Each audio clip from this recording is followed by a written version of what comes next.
माजलगावमध्ये मसाजच्या नावाखाली वासनेचा नंगा नाच. युवा पिढी विनाशाच्या उंबरठ्यावर. लोकशाही तंत्र. माजलगाव शहरातील गडी गेवराई रोडवर असलेल्या लोटस स्पा सेंटरमध्ये मसाजच्या नावाखाली सुरू असलेल्या अश्लील प्रकारांनी आता परिसराची शांतता आणि नैतिकता धोक्यात आली आहे. मसाज सेंटरच्या बंद खोल्यांमध्ये सुरू असलेला हा अनैतिक कारभार तरुण पिढीला उद्ध्वस्त करत असून यामागे मोठे राजकीय आणि प्रशासकीय वरदहस्त असल्याची धक्कादायक माहिती समोर येत आहे. खाकी वर्दीची रंगरखेली आणि संशयास्पद भूमिका.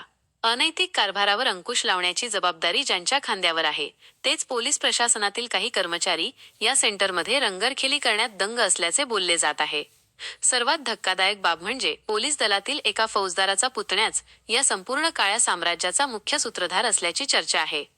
हा सूत्रधार जिल्ह्यात तब्बल 6 मसाज पार्लर चालवत असून यामध्ये आंतरराष्ट्रीय महिला तस्करी आणि सेक्स रॅकेटचे जाळे पसरलेले असल्याची खात्रीलायक माहिती मिळत आहे.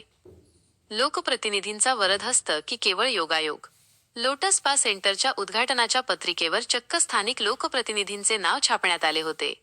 जरी ते प्रत्यक्ष उद्घाटनाला गैरहजर राहिले असले तरी हा अनैतिकतेचा अड्डा लोकप्रतिनिधींच्याच आशीर्वादाने तर सुरू झाला नाही ना, असा संतप्त सवाल सामान्य नागरिकांतून विचारला जात आहे. राजकीय वजनामुळेच पोलीस या अड्ड्यावर कारवाई करण्यास धजावत नसल्याचे चित्र दिसत आहे.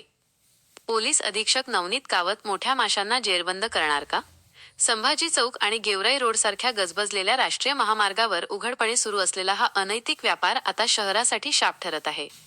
जिल्ह्याचे पोलीस अधीक्षक नवनीत कावत या प्रकरणाची गांभीर्याने दखल घेऊन यातील मोठ्या माशांना आणि सूत्रधारांना जेलची हवा दाखवतील का? याकडे आता सर्वांचे डोळे लागले आहेत. नव्या रूपात ताज्या घडामोडी जाणून घेण्यासाठी आपल्या लोकशाही तंत्र यूट्यूब चॅनलला सबस्क्राईब करा, लाईक करा आणि शेअर करा. तसेच आमच्या फेसबुक आयडीला फॉलो करा. लोकशाही तंत्र, आवाज आपल्या लोकशाहीचा. सर्वसामान्यांचे प्रश्न आणि भ्रष्टाचाराविरुद्ध आवाज उठवणारे आपल्या हक्काचे व्यासपीठ म्हणजेच लोकशाही तंत्र.